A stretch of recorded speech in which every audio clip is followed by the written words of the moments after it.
Hello, everyone. Welcome to the Hypergamous Journey. My name is Denise, and welcome. At the Hypergamous Journey, we talk about dating advice for women 55 and older who would like to partner or date, marry a man of a higher social and economic status. Keep in mind, I am on this journey with you. I have not arrived. So I share my thoughts, opinions, book reviews, book reviews, and movie reviews from a hypergamous standpoint. So if you like this video or any of my others, please like, subscribe, click on the notification bell, and let me know. So let's get started. Today, I'm going to talk about when your date looks at other women. When your date looks at other women. So you just met him, you like him, he's asked you out on your first date. And you notice that he consistently looks at other women. Now, we know all men look at women, but he does this. You're talking to him and he's like, yeah. And then he's like, yeah. Oh, yeah, I understand. And then he sees somebody he really likes. He's like,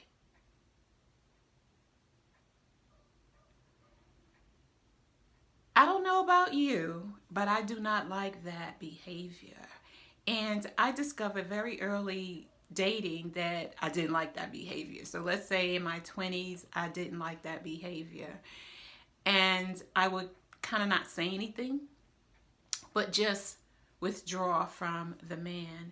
And then in my 30s, it was always a non-negotiable for me. I would talk with my girlfriends of all different ages, at ages and stages of my life. We would talk about our non-negotiables, and that would be one of mine. I would just stop dating him because it's like, what's the point? Why is he even on a date with me if he can't control that?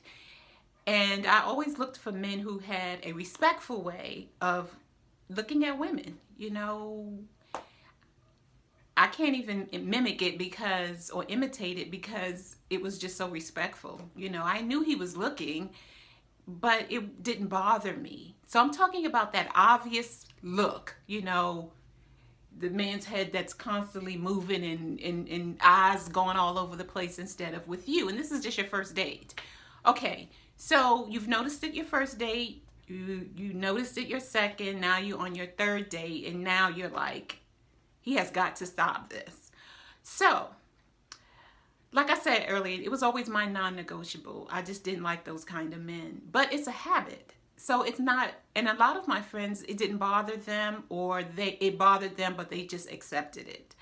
So when I was reading Getting to I Do by Dr. Patricia Allen, she used this as one of her scenarios or examples in her book regarding communication.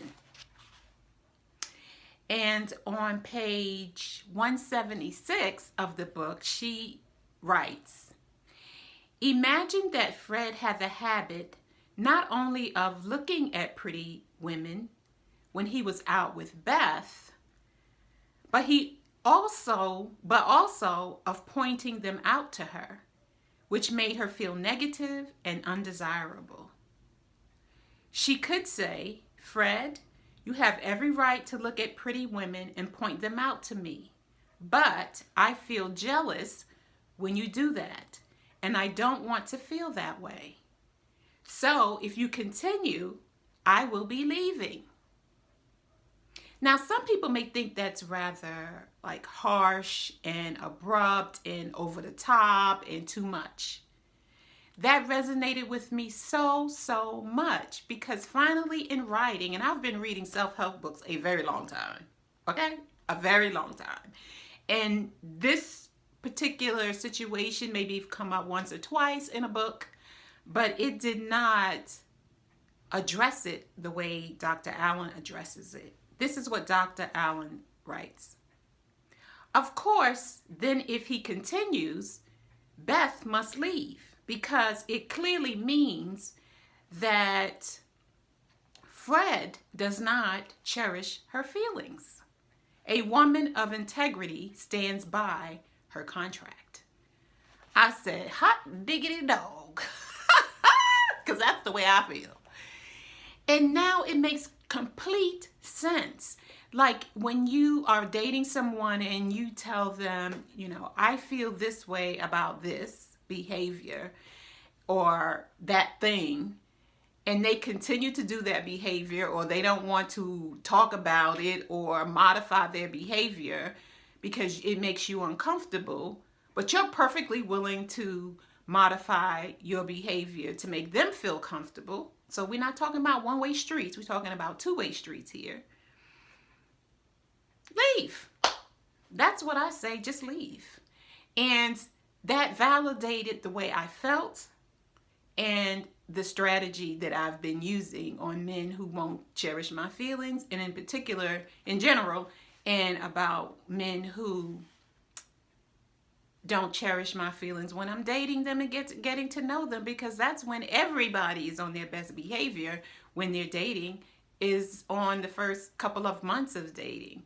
So anyway, if you like this video, share it, like it, subscribe to the channel, and yes, getting to I do. And that example was on page 176, and she has so many other great examples.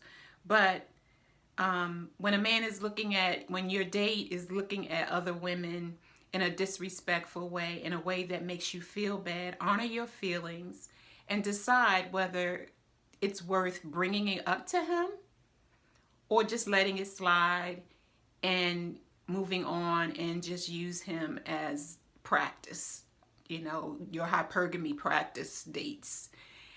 So this is Denise at the Hypergamous Journey channel. Thank you for watching, and I will see you in the next video. And oh yes, the Hypergamous Journey Statement Journals are available on Amazon, and I'll put the link in the description box. See you in the next video. Bye.